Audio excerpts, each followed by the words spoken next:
So వారు చేసిన వ్యాఖ్యల వల్ల సామాన్య జనసేన కార్యకర్త కూడా మాట్లాడుకునే పరిస్థితి, ఇది కరెక్ట్ కాదు అనే విధంగానే మాట్లాడుతున్నారు. ఈ నేపథ్యంలో హైకమాండ్ నుంచి నాగబాబుకి ఏమైనా వార్నింగ్ లాంటి హెచ్చరికలు లాంటి ఏమైనా వచ్చి ఉంటాయి అనుకోవచ్చా?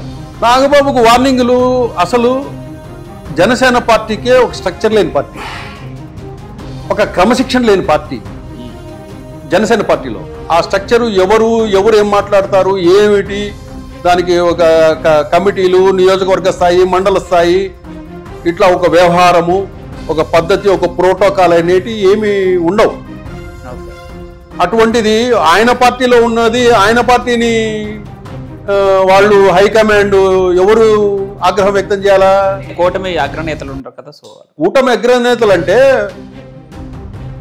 చంద్రబాబు నాయుడు గారు సీనియర్ పొలిటీషియన్, ఎప్పుడు ఎక్కడ స్పందించాలో వాళ్ళు స్పందిస్తారు. వీళ్ళలాగా ఆవేశపడి ఏది పడే మాట్లాడే వ్యక్తి చంద్రబాబు నాయుడు గారు. కానీ అంత సంయమనంతో వెయిట్ అండ్ సీ అని చెప్పేసి ఆగుతుంటారు. టీడీపీ కార్యకర్తలు కూడా చాలా హర్ట్ అయినారు. అదే, సో వారి సూచన మేరకే శ్రీనివాస్ వర్మ కూడా స్పందించలేదు అనుకోవడానికి ఒకటి అయి ఉండొచ్చు అంటారా? శ్రీనివాస్ వర్మ స్పందించకుండా తను ఉన్నత స్థాయికి వెళ్ళాడు స్పందించకుండా. అదే ఇప్పుడు మౌనం వహించడం వల్ల ఆడు గొప్పోడు ఎవరయ్యారు? వర్మ అయ్యాడు గొప్పోడు. ప్రజల్లో చులకనైంది ఎవరు? నాగబాబు చులకనయ్యాడు. ఇంకోసారి ఎక్కడైనా సభలు పెట్టినప్పుడు ఏ సభ పెట్టాలా, ఏం మాట్లాడాలా, ఆ సభ ఉద్దేశం ఏంది, అక్కడి వరకే మాట్లాడాలి.